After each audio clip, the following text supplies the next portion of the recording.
It was a regular Thursday night. My wife, Hira, told me she was going out with her friends for dinner and might come home late. I didn't think much of it. We'd been married for 5 years and I trusted her. But when the clock hit midnight and there was still no sign of her, I started to worrying.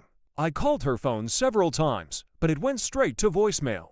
I even texted her, asking if she was okay, but there was no reply. I paced around the living room, checking the clock every 5 minutes. It wasn't like her to just disappear like this. By 2 a.m., I was full of anxiety. I called a couple of her friends to check if they were with her, but they all said she had left the restaurant around 10 p.m. alone. That only made things worse. I even called local hospitals just in case something had happened. Nothing. I didn't sleep at all that night. My mind was racing with horrible thoughts.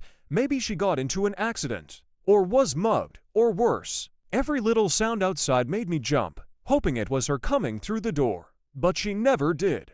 At around 8 a.m. the next morning, my phone buzzed. It was a message from her. All it said was, "I'm sorry.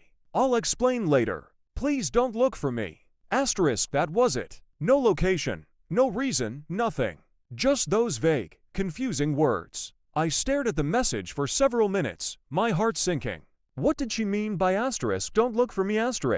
Was she in danger? Or was she running away from something or someone? I replied instantly, asking if she was okay, but received no response. I waited the entire day for another message, another sign, anything.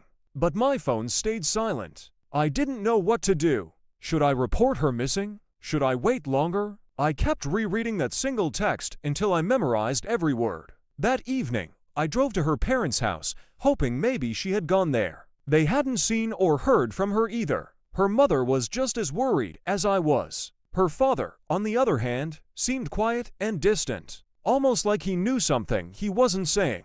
The next day, I went through our shared bank account. That's when I noticed she had withdrawn a large amount of cash the day she disappeared. It wasn't like her to carry that much money. Something felt off. I checked her closet. Several clothes and a suitcase were missing.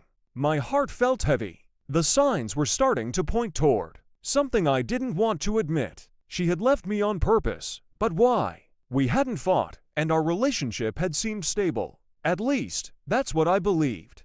That evening, I received another message. This one was longer. It read, "I know this is sudden. I didn't want to hurt you, but I needed to leave. I've been living a lie. I'm sorry for not being honest. I just needed to be free." I was devastated. What lie? What had she been hiding all this time? I tried calling again, but her phone was now turned off. Her social media accounts had been deactivated too. It was like she had vanished from the face of the earth. Days turned into weeks. People began to ask about her, and I had no answers. I felt humiliated, abandoned, confused. I kept blaming myself. Was I too focused on work? Did I miss signs that she was unhappy? Or was she just pretending all along? A month later, I received a letter in the mail. No return address. It was from her. She explained that she had been unhappy for years, but didn't have the courage to leave. That she had fallen out of love, and instead of confronting me, she chose to run. She wrote that she was somewhere safe, starting a new life, and asked me not to search for her, that I deserved someone who truly loved me, and that she never meant to cause me pain. But it did hurt, deeply. Even after everything, part of me still missed her. I didn't know how to explain the situation to people, without sounding like I was at fault. Some friends thought she had been cheating. Others thought she had a mental breakdown. I didn't know what to believe. Months passed. I began therapy to deal with the abandonment and loss. It helped. Slowly, I stopped waiting for a reply. I stopped checking my phone every hour. The pain was still there, but it wasn't as sharp as before. Now, a year later, I still don't know exactly where she is or what she's doing.